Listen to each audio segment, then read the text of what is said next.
Bienvenue dans cette vidéo d'utilisation des documents commerciaux sur le circuit vente.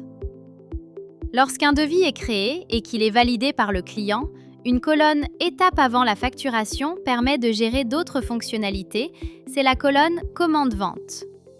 Le terme de cette colonne est personnalisable dans le menu « Système » puis « Traduction ERP ». D'autres termes sont utilisés comme « Devis validé »,« Bon pour accord » ou « Devis accepté ».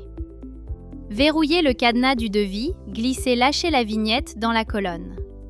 Une fenêtre intermédiaire s'ouvre, elle permet de valider les éléments du détail. Attention, si des articles doivent être modifiés, nous vous conseillons de les modifier dans le devis avant cette étape. En effet, les articles dans la commande vente seront bloqués. Seule la quantité est modifiable. Cochez « Ouvrir le document créé » en haut à gauche. Cliquez sur « Valider ». En bas à droite de l'onglet Général, de nouvelles options apparaissent. Si un acompte a été ajouté sur le devis, il se reprend automatiquement. Vous pouvez également le créer directement sur la commande vente. L'étape importante ici sera de générer la facture de l'acompte, qui n'est pas possible au niveau du devis à l'étape précédente. Vous pouvez indiquer manuellement une date de création et un libellé. Cliquez sur l'icône « Billet », le logiciel crée directement la facture. Tout à droite, vous retrouvez le lien cliquable de cette facture. La section « Groupement » permet de rattacher d'autres commandes vente. Cette option permet de créer une facture qui reprendra toutes ces commandes. Cliquez sur l'icône « Lien » et sélectionnez les commandes vente concernées. Allons dans l'onglet « Détails ». À côté de l'icône « Caddie », vous retrouvez une option permettant également de rattacher cette fois des bons d'intervention ou des devis à cette commande.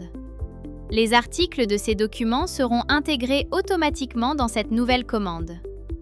Les icônes ventilation des sections analytiques et commission sur commande sont reliées directement au module CRM et sont utilisées par des profils commerciaux.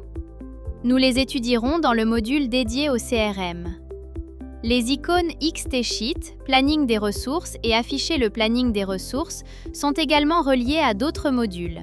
Ces options feront l'objet de vidéos. Les autres icônes sont les mêmes que sur un devis. La quantité et le prix des articles ne sont plus modifiables dans le détail.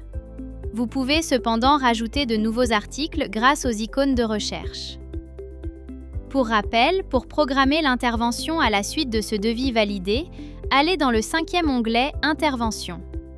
Cliquez sur le plus, la fiche incident s'ouvre. Elle reprend tous les articles du devis dans la section « Articles concernés ». Complétez la fiche. Nous vous conseillons de regarder les vidéos concernant la création d'une fiche incident. L'onglet « Complément » permet d'intégrer une retenue de garantie qui apparaîtra sur les factures.